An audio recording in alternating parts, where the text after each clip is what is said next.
우리가 사무엘하까지 가면은요, 이번 주일부터는 이제 시편을 할 거예요. 성경 공부를. 왜 그러느냐? 이제 사무엘 상하를 보면 다윗에 대해서 전부 다 알 수 있어요. 다윗이 시편을 90% 이상을 썼어요.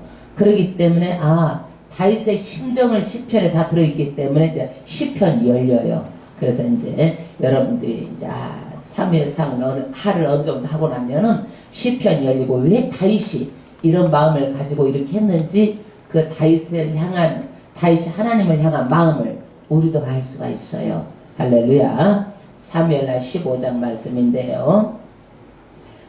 노만 빈센트 펄 박사는 이런 이야기를 했습니다. 어느 작은 도시에 이발사 협회가 회의를 했어요.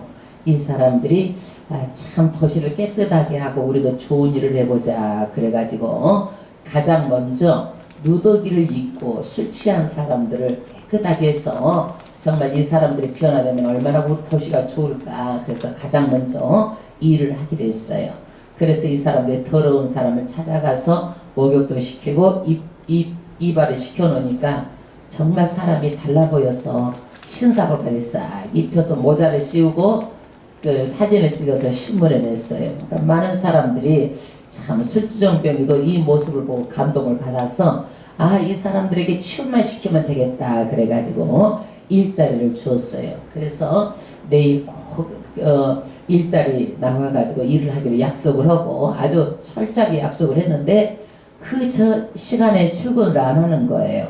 그래서 알아보니까 그 사람들이 여전히 술에 취해서 길에 누워서 잠을 자고 있는 거예요.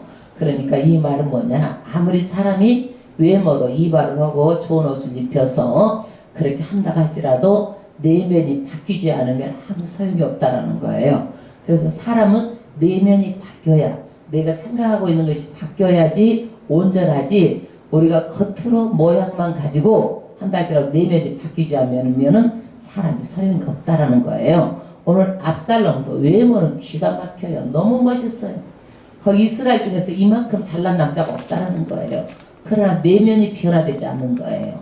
그래서 사람이요, 정말 이렇게 너무나 잘생기고 머리도 좋고 이런 사람이요, 바른 일을 해가면 엄청난 일을 합니다. 여러분, 우리도 그러잖아요. 참 우리가 범죄하는 사람들 보면 어찌면 그렇게 머리가 좋은가 이럴 정도잖아요. 이 사람이 공부를 했으면 얼마나 잘하고 세상에 좋은 영향을 끼치면 얼마나 좋을까 그러는데, 이 사람은 어떤 생각을 하느냐, 항상 나쁜 지혜가 많은 거예요. 어떻게 하면 범죄를 할까, 어떻게 하면 나쁜 일을 해서 내가 한탕 남의 돈을 사기를 하든지 도둑질을 하든지 이런 나쁜 생각을 하고 있는 거예요. 그렇기 때문에 삐뚤어진 사람은요, 또 엄청나게 삐뚤어진 로 가게 되면 엄청난 일을 하는 거예요.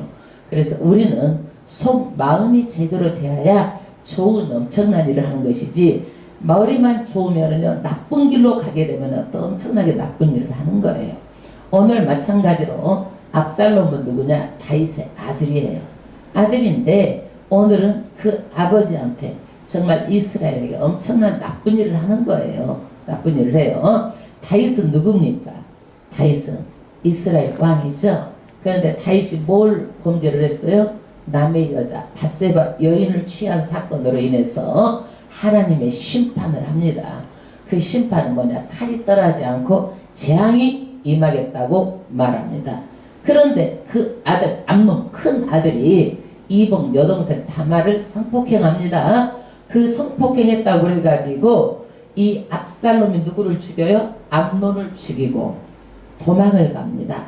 구술이라는 데로 도망을 가서 3년을 살아요.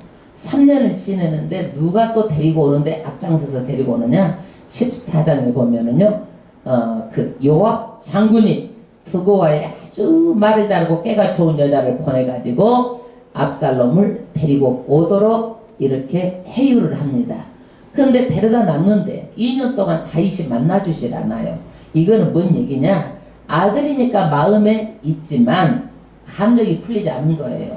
감정이 풀리지 않았어. 그래서 안 만나주는 거예요. 그래서 또 요압에게 압살롬이 밭에다 불을 질러버려. 그래서 불을 질르니까 요압이 왜 이런 일을 하느냐, 그러니까 내가 장가를 보내도 왜 나한테 이렇게 오지 않느냐, 네가 안 오니까 내가 불질렀다라는 거예요. 그래서 압살롬의 일하는 방법이에요. 이게 압살롬이.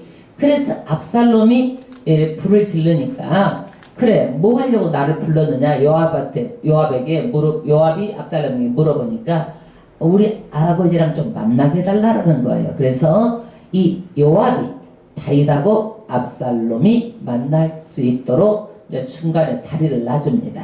그러니까 압살롬이 공손한 체하고 화해한 체하고 아버지에게 제수처를 취하고 다윗에게 입맞추고 그렇게 모든 것이 다윗도 아들이 그러니까 마음이 녹았을 거예요.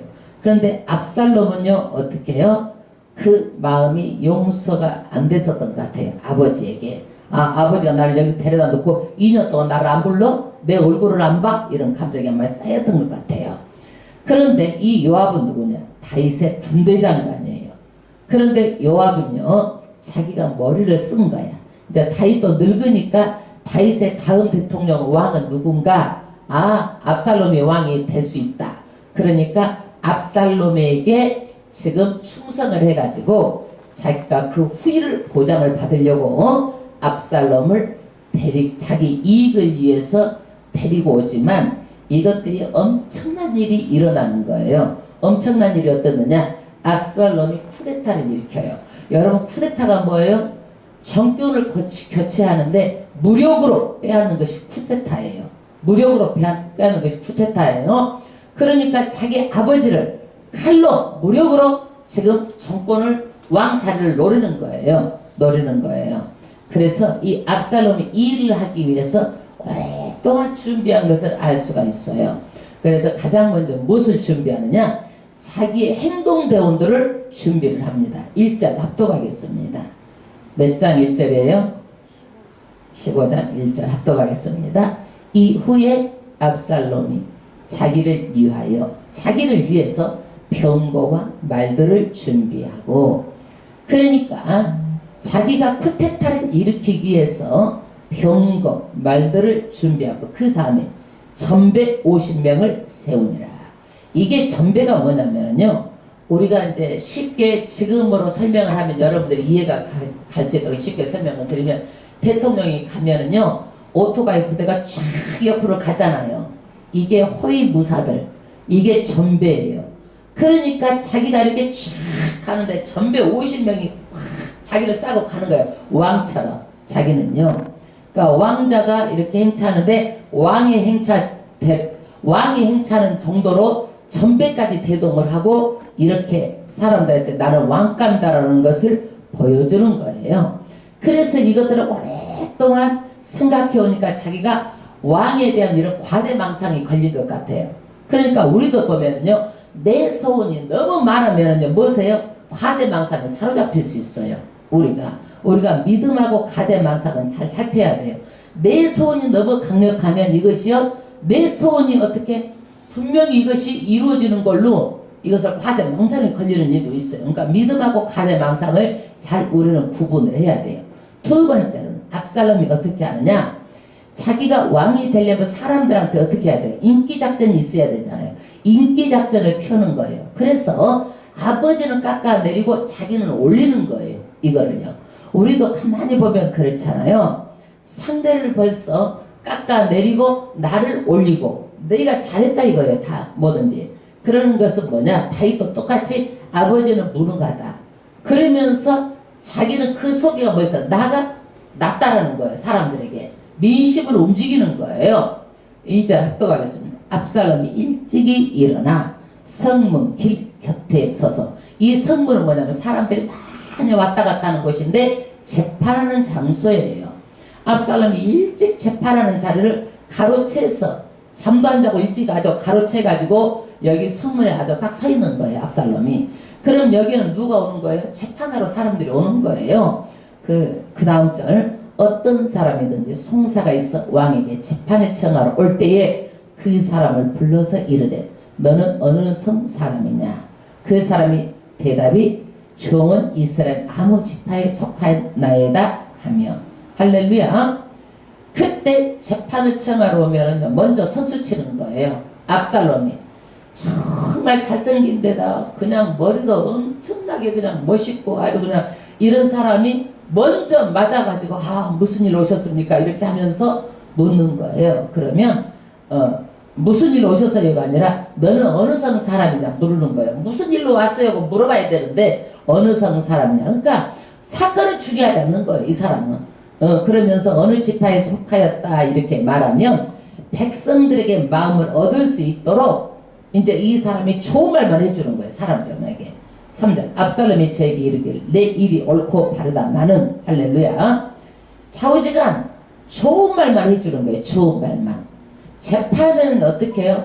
이 말도 들어보고 저 말도 들어보고 무조건 옳다고 하면 안 되잖아요. 범죄자 말도 들어봐야 되는 거예요. 그래야 변호사도 있는 거예요. 그래야 무엇이 옳고 그른지 벌을 주면 얼마나 줘야 되는 것인지 그런 것들을 다 따져보는 거예요. 그래서 최후 판결을 내리는데 이 사람은 뭐예요? 네 말이 다 옳아. 이것도 옳고 저것도 옳고 다 옳다라는 거예요. 내 송사들을 사람을 왕께서 세우지 아니하셨다 하고 왕은 지금 게을러 터져가지고 재판할 능력도 없고 지금 잠잔이라고 송사 세울 사람을 세우지 않았어. 내가 재판해줄게 이렇게 하면서 왕은 깎아내리고 자기가 재판을 가르쳐서 이 사람들에게 유익을 주니까 이 사람들이 지금 누구를 좋아하겠어? 다윗을 좋아하겠어? 압살롬을 좋아하겠어? 압살롬을 좋아하죠. 자기한테 유익이 되니까 좋아하는 거예요. 4절 또 이르기를 내가 이 땅에서 재판관이 되고 누구든지 송사를 재판할 일이 있어 내게로 오는 자에게 내가 공의를 베풀기를 원하노라. 이 사람이 지금 공의대로 재판해요? 안 해요. 옳고 그름을 따지지도 않지만 이 사람이 공의대로 자기가 재판한다고 말하고 있는데 공의대로 하지 않고 있습니다. 그러니까 자기는 말은 공의대로 한다고 하면서 백성들을 다 속이는 거예요. 백성들도 이것에 속아 넘어가는 거예요. 그래서 사람은요 정말 이 사람을 알려면은 이 사람의 말과 행동을 보면 알아요. 여러분 말만 믿으면 안 돼요. 사람의 말은요 언제든지 누구든지 말은 뒤집을 수가 있어요. 여러분 다 재판에 가보세요. 전부 다 말로 다 거짓말해요. 다 거짓말해요. 나는 판사가 정말 대단하다고 생각해. 거기에서 그중에 다 거짓말을 다 하는데도 그것을 가려내는 거예요. 판사가. 이게 공의를 위해서 판사가 그래서 머리 좋은 사람들이 거짓말하는데 그것을 가려내는 거야. 머리 좋은 사람들이 판사하고 머리 좋은 사람들이 의사하는 거야. 이게. 그런데 이 사람은요 우리는 사람의 말을 믿고 사람을 보는 눈을 못하면요 인생 실패하는 거예요. 사람 때문에 실패하는 거예요. 굉장히 중요한 거예요. 이 압살롬은 간사한 사람이에요. 자기 속셈을 가지고 자기 유익을 위해서 좋은 말만 하는 거예요. 간이라도 빼줄 것처럼 말을 하는 거예요. 여러분 지나친 친절, 지나치게 이렇게 하는 거 반드시 조심해야 되는 거예요. 무엇이든지 옳은 말을 해주고 쓴 말이라도 나에게 옳은 말을 해주는 사람이 진짜지 이것은 옳지 않는데도 옳다고 그래 맞아 하는 사람은요 반드시 그 뒤에는 자기 속셈이 있다는 걸 알아야 돼요. 그 다음에 5절 사람이 가까이 와서 절하려 하면 압살롬이 손을 펴서 그 사람을 붙들고 입맞추니 그러니까 압살롬이 어느 정도냐면은요 인사하려고 그러면은 먼저 가서 손을 먼저 악수를 쳐가고 먼저 끌어안는 거예요. 여러분 허그를 하는 거예요. 그러니까 우리가 보기에는 어때요? 참 겸손하다고 생각할 수 있잖아요. 먼저 인사들하고 간이라도 빼줄 것처럼 막 친절하게 스킨십을 하는 거예요. 그러니까 사람들이 인기가 있겠어 없겠어? 너무나 잘생기고 젊은 청년이 다윗하고 비교하면 다윗이 늙었지만 젊은 청년이 아주 누구와도 예모로는 견줄 수가 없는 청년이 그렇게 절하려고 거기 이렇게 하루 순간에 자기가 먼저 그냥 악수를 청하고 먼저 그냥 허그를 하는 거예요. 우리는요 선거 때도 보면요 사람들의 마음이 이럴까 저럴까 하는데 다 악수를 하잖아요. 스킨십에서 그 사람에게 어떻게 마음을 사는 거예요. 굉장히 중요한 거예요. 잘생긴 왕자가 이렇게 하니까 안 넘을 사람이 어디가 있겠어요. 사람들의 마음이 전부 다 누구한테 넘어가요? 압살롬에게 넘어가 버리는 거예요. 6절 무릇 이스라엘 무리중에 왕께 재판을 청하러 오는 자들에게 압살롬의 행함이 이같이 이스라엘 사람의 마음을 도적하니라. 그래서 재판을 청하러 오는 사람들을 압살롬이 이렇게 하고 이스라엘 사람의 마음을 어떻게 도둑질해버렸다는 얘기야. 도둑질. 그래서 이 사람들은 마음이요 빼앗겨가지고 왕자고 악수한 손을 커서 씻었을까 씻었을까 참 씻기도 아까워서 우리도 그렇잖아요. 귀한 사람 막상 손 안 씻어야 되겠다 그러듯이 이 사람들도 그렇게 귀하게 황홀했을 거예요. 아마 좌우지가 황홀할 정도로 그렇게 마음이 다 도둑질 당했어요. 이 사람들이. 7절 4년 만에 압살롬이 왕께 고하되 4년 만에 그러니까 이스라엘 그러니까 그술에 있다가 여기 이스라엘에 온 지 4년 만에 아버지한테 자기가 인전 여태까지 준비한 것을 말하는 거예요. 4년 동안 준비한 것을 말하는 거예요. 그러면 이 사람이 왕이 되려고 몇 년을 준비를 했냐면 도망가서 3년. 그 다음에 이스라엘에 와서 2년, 5년이죠. 또 4년 하면 9년 동안 자기가 왕이 되려고 준비를 한 거예요. 그러니까 사람은요 막 이렇게 말을 금방금방 하는 사람 속을 금방 드러내니까 무섭지 않아. 속을 드러내지 않고 이렇게 차분히 준비한 사람은 무서운 사람이야. 그 속에 뭐가 들어있는지 모르는데 이 사람은 9년을 준비를 한 거야. 압살롬이 왕께 고하되 내가 여호와께 서운한 것이 있사오니 청컨대 나로 헤브론에 가서 그 소원을 이루게 하소서. 말하자면 하나님 아버지 앞에 소원을 한 게 있는데 소원 제사를 드리러 가겠다는 거야. 그러니까 자기 쿠데타를요 하나님의 이름을 팔아서 소원 제사를 드리러 간다라고 자기 쿠데타에 이용을 하는 거, 하나님을 이용을 하는 거예요, 여러분. 그러면 다윗이 어디서 왕이 됐어요? 제일 처음에 유다 지파 헤브론에서 왕이 됐어요. 그러니까 자기도 유다 지파 헤브론에서 왕이 되려고 지금 헤브론을 가겠다고 그러는 거예요. 갔겠다 그러는 거예요. 다윗도 이런 마음을 알았는지 몰랐는지 조금 의심스러웠지만 몇 년 동안을 말을 않고 그렇게 아무 말 없이 지내니까 별일 있을라 이렇게 아마 생각했을 것 같아요. 그런데 왜 이렇게 압살롬이 헤브론을 이렇게 택했을까? 여러분 왜 헤브론을 택했을까요? 아마 다윗에게 섭섭한 마음이 있었을 거예요. 왜 섭섭했을까? 한번 이제 추측을 해보면 다윗이 헤브론에서 왕이 됐잖아요. 유다 지파 왕이 됐잖아요. 그런데 통일 이스라엘이 되면서 헤브론의 수도인데 이것을 어디로 옮겨버렸어요? 예루살렘으로 옮겼어요. 그럼 예루살렘과 헤브론하고 많이 떨어져 있어요. 헤브론 사람들은 자기네들의 왕을 세워놓으니까 예루살렘으로 수도도 옮겨버리고 이거 뭐냐 싶으니까 기분이 좋겠어 나쁘겠어. 더 큰 데 가서 왕 이렇게 통일 이스라엘 왕을 하고 있지만 이 사람들의 마음은 서운하겠어 안 서운하겠어? 서운한 마음이 들었을 거예요. 이 지역 감정을 누가 움직여요? 압살롬이 움직이는 거예요. 압살롬이 섭섭한 마음을 부추기면 어떻게 돼요? 헤브론 사람들이 유다 지파 사람들이 자기 편이 될 것이다 라고 이 사람의 머릿속에 계산을 한 거예요. 여러분 그 다음에 종이 아람 그술에 있을 때에 선하기를 만일 여호와께서 나를 예루살렘으로 돌아가게 하시면 내가 여호와를 섬기리다 하였나이다. 그러니까 종이 압살롬이 그술에 있을 때에 이미 자기가 왕이 되었다라는 그때부터 마음을 먹었다라는 거예요. 그술에 있을 때 이때부터 자기가 왕이 되어야 되겠다 하고 이렇게 결심을 해가지고 지금 쿠데타를 일으키는 거예요. 쿠데타를 일으키는 거예요.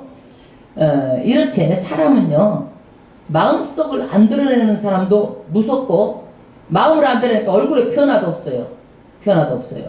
이런 사람의 마음이 바르면 얼마나 큰일을 하겠어요. 마음이 삐뚤어지면 엄청나게 나쁜 일을 하는 거예요. 사람이요. 마음밭이 그렇게 중요한 거예요. 그 다음에 9절 왕이 저에게 이르되 편안히 가라 하니 저가 일어나 헤브론으로 가니라. 다윗이 허락을 해주니까 헤브론으로 갑니다. 이에 압살롬이 정탐을 이스라엘 모든 지파 가운데 두루 보내어 이르기를 너희는 나팔 소리를 듣거든 곧 부르기를 압살롬이 헤브론에서 왕이 되었다 하라 하니라. 말하자면 정탐꾼들을 이스라엘 모든 지파 가운데다 곳곳에다 숨겨놓은 거예요. 그래가지고 왕이 되었다고 나팔이 불게 되면은 전부 다 압살롬이 왕이 되었다 이것들이 시도다라는 거야. 자기들이 다 짠 거야. 이거를 전부 다. 그때 압살롬에게 청함을 받은 200명이 그 사기를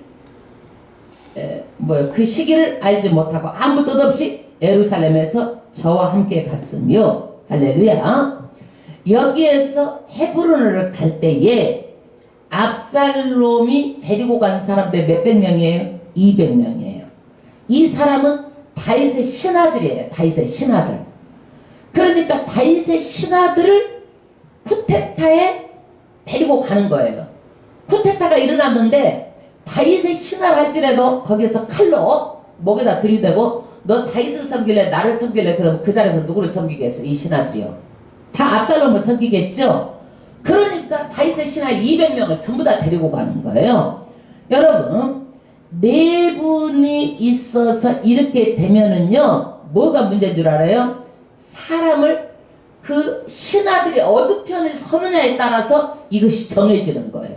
그러니까 이 사람은 200명을 압살롬은요 다윗 편에 있는 사람들을 다 자기 편으로 만들려고 데리고 가는 거예요. 근데 이 사람들 아무 생각 없이 헤브론으로 따라갔다는 얘기예요. 그럼 이 사람이 서원 제사를 드린다고 했으니까 제사 드리는 신용이라도 해야죠. 12절 제사 드릴 때에 압살롬이 사람을 보내요. 다윗의 모사의 길로 사람 아히도벨을 그 성읍 길로에서 청하여 온지라. 할렐루야.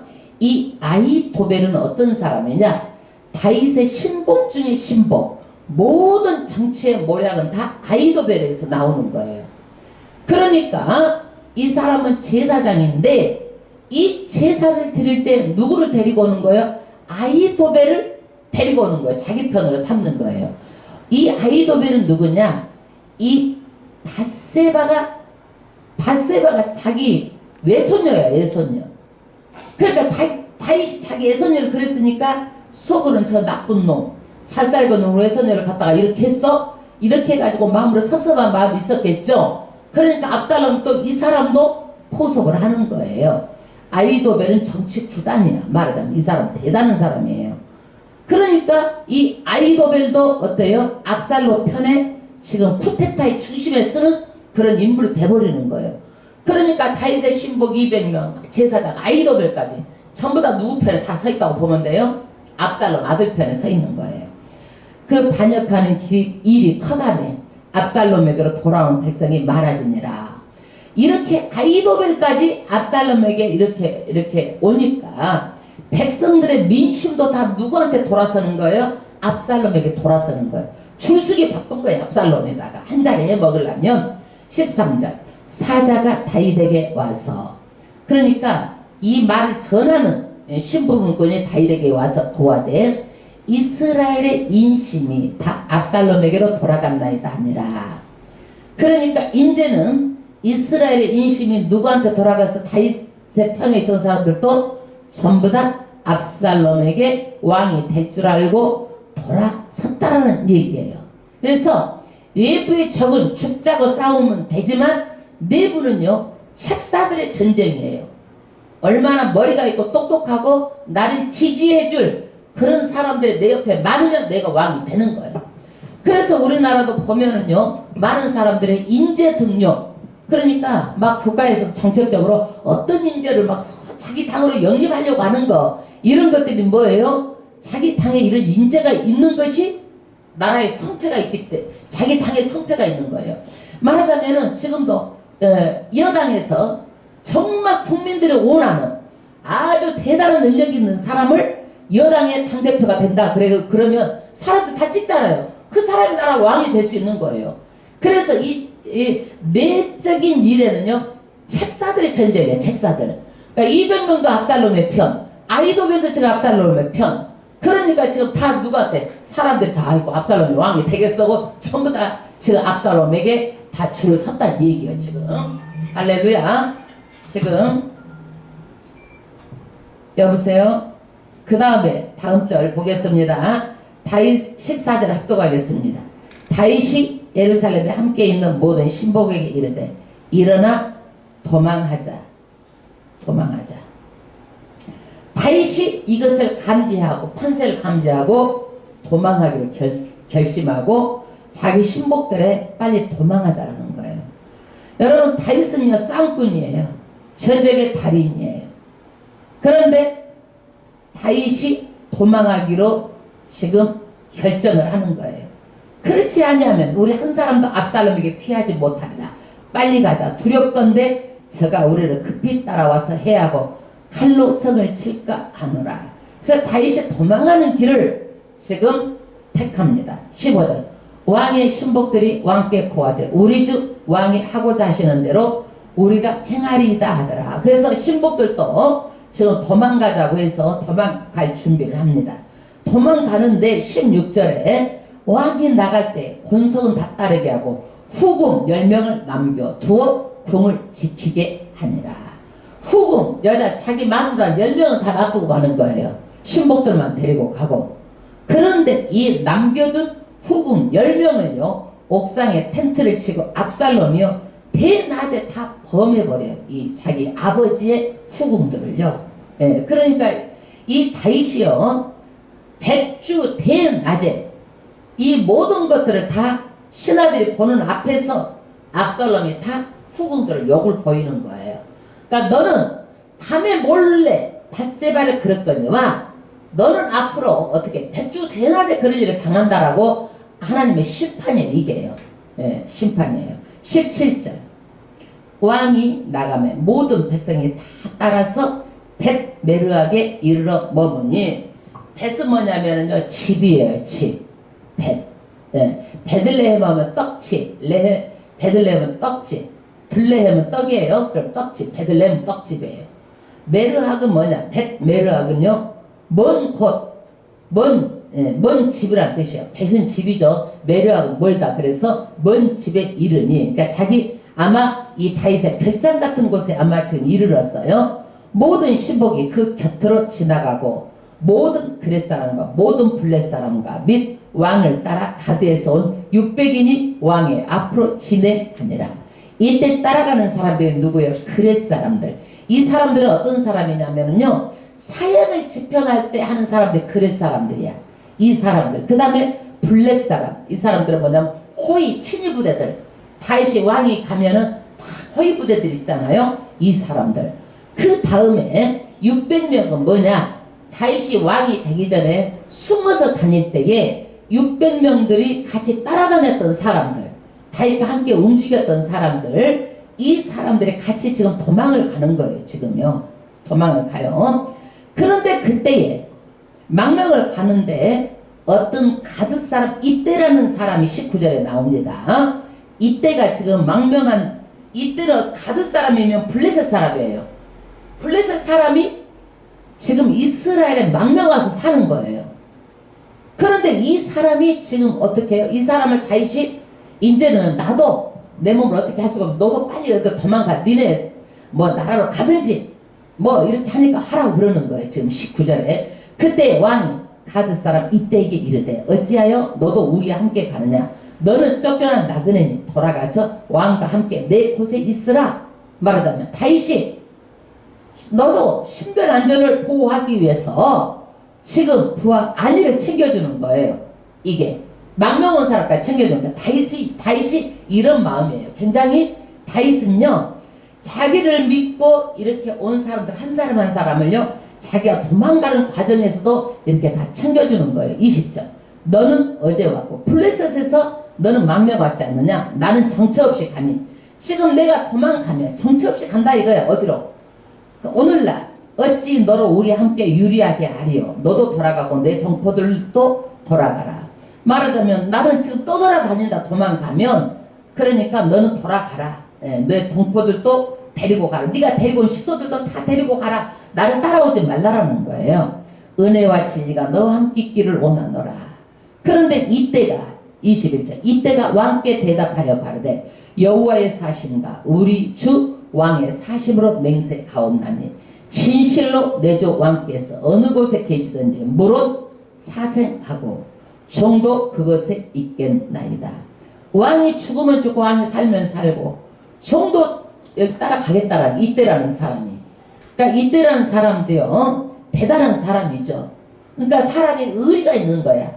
내가 지금 블레셋에서 도망왔는데 누가 이걸 지켜줬어요? 다윗이 지켜줬잖아요. 그러니까 내가 죽어도 당신하고 가지고 살아 당신하고 의리를 지키는 거예요. 사람이 이 정도는 돼야 되잖아요. 의리 정도는 있어야 되잖아요. 근데 이때가 이런 의리를 지키는 거예요. 그러니까 20절 다윗이 이때에게 이르되 앞서 건너가라며 가드 사람 이때와 그 정자들과 그 함께 아이들이 다 건너가고 할렐루야. 생각하지도 못한 그 가드 사람이 이렇게 충성할 줄 누가 알겠어요. 그래서 나중에 이때라는 사람은요 그 3명의 영장 가운데 한 사람으로 유명한 그런 사람이 돼요. 왜? 이렇게 충성한 사람이기 때문에. 여러분요 리더들은요 사람을 다 보는 거예요. 그래서 한 사람 한 사람을 다 보는 거예요. 이 사람의 어떤 사람인가 다 살피는 거예요. 리더가 되기까지는 아무나 리더가 되는 게 아니에요. 리더는요 봐도 안 본 척하고 알아도 못 본 척하고 할 뿐이지 속으로는 다 알고 있는 거예요. 여러분요 모른다고 생각하면 절대 안 되는 거예요. 내가 썩겠지 아니에요. 안 썩어요. 다 알고 있고 언젠가는 그것들이 다 마음에 다 짐작하고 알고 있는 거예요. 그전에 이제 우리나라가 IMF 있을 때 이제 사람들이 그랬잖아요. 막 회사 생활도 엉망하고 그랬는데 IMF가 오니까 누구를 가장 먼저 자르겠어요? 자기 안위를 이해하고 자기만 이해하고 회사 사람 엉망으로 하고 일하는 사람 다 봐뒀다가 가장 먼저 잘라버리는 거야. 여러분 리더들은 그걸 다 봐놓는 거예요. 그러니까 리더들이 보든 안 보든 내 마음의 중심이 어떻게 해야 돼요? 충성심이 있어야 되고 내 마음의 중심에 절대로 이런 것은요 이런 의리 정도는 있어야 되는 거예요. 그래서 이 사람이 다윗의 죽음을 죽고 사생하고 죽어도 살아 내가 당신하고 함께 있겠다 이 마음을 다윗은 마음속에 깊숙이 두었을 거라고 저는 생각해요. 그 다음에 23절 온 땅 사람이 대성통곡하며 모든 인민이 앞서 건너가매 왕도 가드 시내를 건너가니 기드론 시내를 건너가니 건너가 모든 백성이 광야길로 향하니라. 사람들이 대성통곡을 하는 거야. 왕이 지금 이렇게 그냥 도망을 가는 것을 보고 너무 기가 막혀가지고 그래서 시내를 물을 건너서 이제 광야길로 행하는 거예요. 그 다음에 24절 사독과 그 함께한 모든 레위 사람이 하나님의 언약궤를 메어다가 내려놓고 아비아들로 올라가서 모든 백성이 성에서 나오기를 기다리더니 자 왕이 도망을 가니까 여기에서 사독 레위 사람 제사장 지파가 언약궤 하나님의 법궤를 메어다가 지금 성에서 모든 백성이 성에 나오기를 기다리는 거예요. 왜 그랬을까요? 왜 그랬을까요? 이것을 가지고 가면 승리할 수 있다라는 조금이라도 그런 마음을 다윗에게 위로를 주고 힘을 주려고 일었었던 거예요. 법궤를 가지고 가면 만일 내가 여호와 앞에서 은혜를 얻으면 그러니까 25절 왕이 그것을 허락하지 않아요. 왕이 사독에게 이르되 여호와 궤를 성으로 도로 메어 가라. 만일 내가 여호와의 앞에서 은혜를 얻으면 도로 나를 인도하사 내게 이 궤와 이 계신 데를 보게 하시리다. 할렐루야. 다윗은요 하나님의 은혜만 있으면 다시 나를 회복해서 왕이 되고 이 언약궤를 볼 수 있다. 이 언약궤 이게 중요한 게 아니고 뭐가 중요하다? 하나님의 은혜가 중요하다는 거예요. 할렐루야. 여러분 26절 그러나 저가 말씀하기를 내가 너를 기뻐하지 아니한다 하시면 종이 여기 있사오니 선이 여기시는 대로 내게 행하시옵소서 하리라. 왕이 또 제사장 사독에게 이르되 내가 선견자가 아니냐. 이제 다윗왕이 사독에게 말은 네가 선견자는 앞에 일어날 일을 미리 말해주는 거예요. 미래 일어날 일을. 너는 너희의 두 아들 곧 내 아들 아히마아스와 아비아달의 아들 요나단을 데리고 평안히 성으로 돌아가라. 그래서 하나님께서는 다윗은 어떻게 하느냐? 이 사독을요 호랑이 굴로 집어넣는 거예요. 호랑이 잡으려고 호랑이 굴에 들어가야 되잖아요. 그러니까 너는 선견자지 않느냐? 두 아들 아히마아스 아비아달 아들 요나단을 데리고 예루살렘 성으로 돌아가 있으라는 거예요. 호랑이 굴로 들어가라는 거야. 가서 어떻게 해야 되느냐? 28절 이제 사독에게 숙제를 주는 거예요. 너희에게서 내게 고하는 기별이 올 때까지 내가 강야 나루트에서 기다리리라. 요단강을 건너지 않고 상황을 보고 건널 테니까 나에게 첩보를 해달라는 거야. 첩보를. 사도가 아비아들이 하나님의 궤를 예루살렘에 도로 메어다 놓고 거기 유하니라. 그래서 언약궤를 예루살렘에다가 놓고 사도가 아비아들이 예루살렘에서 이제 누구의 첩보 노릇을 하는 거예요? 다윗에게 첩보원이 되는 거야. 그러면서 압살롬에게는 뭐예요? 압살롬의 충성한 종처럼 하면서 첩보 노릇을 하는 거예요. 지금요. 30절 다윗이 감람산길 올라갈 때 머리를 가리고 맨발로 울며 행하고 저와 함께 가는 백성들도 각각 그 머리를 가리고 울며 올라가니라. 다윗이요 하나님께 어떻게 머리를 가리고 맨발로 울며 행하고 백성들도 그 머리를 가고 울며 이렇게 친정 하나님 아버지 앞에 울면서 통회하고 자복하고 회개하는 심정으로 가는 거예요. 그래서 하나님은요 순종이 제사보다 드리는 것보다 나아요. 순종하는 거예요. 여러분 순종을요 하나님께 순종하는 것이 어떤 거예요? 여러분 어떤 것이 순종이에요? 어떤 것이 순종이에요? 여러분요 순종이요 지혜종한테 순종하는 거예요. 지혜종이 나쁜 길로 하는 게 아니라 여러분 좋은 길로 인도하면은 아멘하고 순종하는 거예요. 그게 왜? 하나님의 말씀을 전해서 해주면 그대로 하겠습니다 하고 순종하는 거야. 이게 그러는데 누구한테 순종하겠다는 거야? 지혜종한테 막 순종도 안 하고 막 뿔따고 나가고 막 이렇게 하고 뭔 말 하면 뒤집어 엎고 이렇게 하면서 그 순종 불순종이야 이게. 그래서 제사보다 순종보다 뭐가 상한 심령이 나온 거예요. 상한 심령으로 울고불고 나가는 거야. 여러분 하나님께 울고불고 나가면 하나님께 눈물을 보시는 거예요. 이게 머리를 가리웠다라는 것은 정말 부끄럽고 수치스러운 것의 표현이에요. 왜 그러느냐? 지금 백성들도 다 머리를 가리우고 아들한테 지금 쿠데타를 일으켜가지고 좀 쫓겨나가고 있잖아요. 얼마나 수치스러운 일이에요. 그 다음 31절 혹이 다윗에게 고하되 어떤 사람 다윗에게 지금 또 말해주는 거야. 압살롬과 함께 모반한 자들 가운데 아히도벨도 있나이다 하니 가장 다윗이 우려했던 책사 아히도벨이 누구한테 넘어갔다? 지금 압살롬에 넘어갔다 이것을 들었어요. 그러니까 다윗이 어떻게 했어요? 지금 즉각 기도하는 거예요. 다윗이. 그 다음 다윗이 가로되 여호와여 원컨대 아히도벨의 모략을 어리석게 하옵소서 하니라. 하나님께 즉각 화살 기도하는 거예요. 아히도벨이 어떤 사람이에요? 아주 정치 구단이에요. 책사에 아주 능한 사람이에요. 하나님께 기도하는 거예요. 그 사람 머리에서 나오는 모략을 어리석게 하게 해달라는 거예요. 하나님께. 이 기도가 그대로 응답되고 상달돼서 이 모략이 잘못돼가지고 압살롬도 죽고 아히도벨도 죽고 다 죽어요. 이게요. 이게 성공되게 되지를 않아요. 그래서 기도가 이렇게 중요한 거예요. 이런 위기 상황에서도. 다윗이 기도할 때면 어디가 자리 펴놓고 하나님 기도했겠어요? 순간 하나님 순간 화살기도 했을 거예요. 마음으로. 네. 이렇게 기도했어도 그 기도를 들으시는 하나님이에요. 여러분 30절 다윗이 하나님께 경배하는 마르타게 이를 때에 아렉 사람 후세가 옷을 찢고 흙을 머리에 무릅쓰고 다윗을 맞으러 온지라. 후세가 이제 기도를 하니까 하나님께서 누구를 보내주는 거예요? 후세를 보내주는 거. 후세 머리가 핑핑 돌아가는 아히도벨보다 더 똑똑한 후세를 딱 붙여주는 거예요. 여러분 그러니까 우리는요 어느 사람에게 구름이 있을지 몰라요. 하나님께 때렸다가 그 사람 붙여주시는데 누구를 붙여주셔서 기도하고 나니까 후세를 더 붙여주시는 거예요. 아히도벨보다 더 똑똑한 사람을. 그래가지고 머리를 무릅쓰고 다윗을 맞으러 오는 거예요. 33절 다윗이 저에게 이르되 후세에게 이르되 내가 만일 나 함께 나아가면 내게 누리 끼치리라.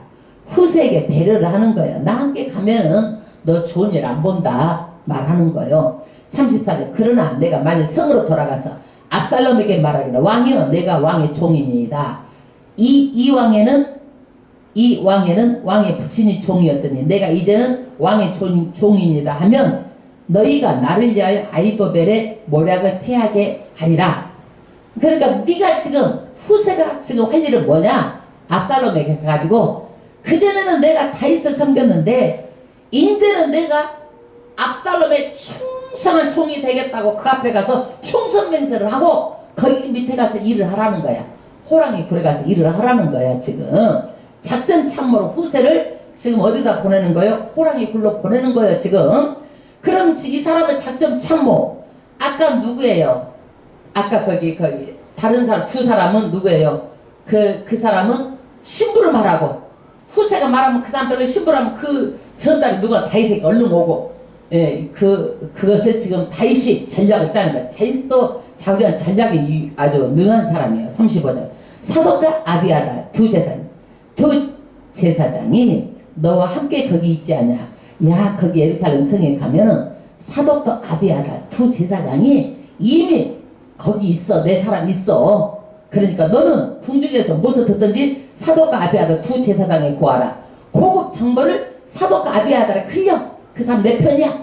그럼 그 사람들이 얼른 나한테 전해줘 지금 이거를. 그래서 지금 다윗이 지금 후세에게 지금 들어가라고 충성맹세해서 들어가서 내일을 하라고 후세를 보냅니다. 30절 저희 아들 곧 사독의 아히마아스 아비아달의 요나단이 저희와 함께 거기 있느냐. 무릇 너희 듣는 것을 저희 편에서 내게 기별할지니라. 네가 정보를 흘려주면 그 두 사람이 나한테 기별한다. 예. 다윗의 친구 후세가 곧 성으로 들어가고 압살롬도 예루살렘으로 들어갔더라. 할렐루야.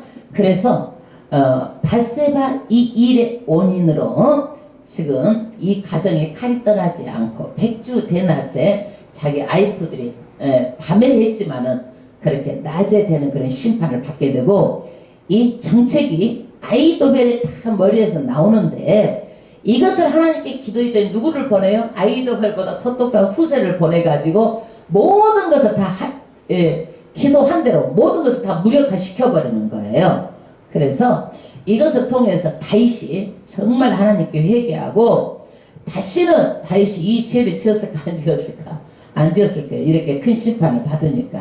그래서 하나님은 정확한 거예요. 이렇게 정확하게 하고 이 일로 인해서 다윗이 참 하나님께 많이 해결했지만 우리 한 가지 압살롬이 그 수에서 돌아오지 않았다면 이런 반역이 있었을까요? 없었을까요? 없었겠죠. 그러니까 요압이 공들여서 이렇게 자기의 유익을 취하려고 데리고 온 것이 국가적으로는 내란이 일어났고 재난으로 다윗에게는 이렇게 재앙으로 이어진 거예요. 그리고 압살롬은 스스로 왕이 되려고 하는 그런 꿈을 꾸게 된 것들이 나중에는 성공하지 못하고 전부 다 죽게 되는데 이렇게 반역하면 어떻게 되느냐? 삼족이 다 멸함을 받아요. 이 반역하면요. 근데 성공하면 1등 공신이 되는 거예요. 그런데 왜 이 사람들이 반역을 했을까요? 너무나 사람의 생각으로는 압살롬이 반드시 승리할 줄 알았기 때문에 다 반역을 한 거예요. 그래서 우리는요 사람의 생각과 하나님의 생각은 다른 거예요. 하나님은 반드시 다윗에게 왕권을 내 대로 계속 해주겠다고 약속을 했어요. 그렇기 때문에 그것이 그대로 다 이어져요. 그래서 다윗은 자기가 쫓겨가지만 하나님이 해줄 줄 알았어요. 은혜를 얻으면 내가 다시 와서 이 법궤도 보고 다시 돌아온다. 그러면서 그것을 물리쳤어요. 그래서 우리가 시편 3편을 보면은요 여호와여 나의 대적이 어찌 그리 많은지요. 일어나 나를 치는 자가 많나이다. 많은 사람이 나를 대적하여 말하기를 그는 하나님께 구원을 받지 못한다 하나이다. 많은 사람이 다 압살롬한테 가버리고 다윗은 이제 왕에서 구원을 받지 못하고 이대로 이제 됐다라는 거란 얘기예요. 여호와의 주는 나의 방패시오 나의 영광이시오 나의 머리를 드시는 자니이다. 내가 나의 목소리를 여호와께 부르짖니 그 성산에서 응답하시는도다. 그러면서 하나님께 이렇게 기도를 했다는 얘기예요. 이 가운데서도 내가 누워 자고 깨었으니 여호와께서 나를 붙드심이니이다. 천만인이 나를 에워싸 친다 하여도 나는 두려워하지 아니하리이다. 여호와여 일어나소서 나의 하나님은 나를 구원하소서. 주께서 나의 모든 온수에 뺨을 치시며 악인의 일을 꺾으셨나이다. 구원은 여호와께서 하니 주의 복을 주의 백성에게 내리소서. 이렇게 다윗이요 이런 상황 가운데서도 이 대적이 이러니까 내가 이렇게 기도했다라는 다윗의 마음에 시편에 구구절절이 있는 거예요. 이제 우리가 3회 상하면 시편이 확 열리는 거예요. 이해가 가시죠? 이 시가 이제는 다윗이 이렇게 대적이 많았다라는 거. 그래서 다윗이요 우리는 환란이 예수 믿으면 하나도 없으면 좋겠다 그러는데요. 이 환란을 통해서 신앙이 어떻게 돼요? 익어가는 거예요. 물을 익어가는 거예요. 환란을 통해서. 징계를 받지만은요, 이 나라가 다윗의 마음속에는 더욱더 신앙이 견고해지는 거예요. 할렐루야. 그리고 다윗은 하나님의 긍휼을 바라고 주권자인 하나님만 바라보고 맡기고 사는 거예요. 여기서도 하나님을 맡기잖아요. 다 원수 가운데서도 하나님께 맡기는 거예요. 오직 은혜만 있으면 내가 돌아온다라는 거예요. 하나님의. 그래서 우리가 다른 거 다 소용없어요. 하나님의 은혜만 있고 하나님께서 함께 하시면 아무 걱정할 것도 없어요. 다윗이 그것을 믿었어요. 그러니까 이 환난 가운데서 다윗이 다시 돌아와서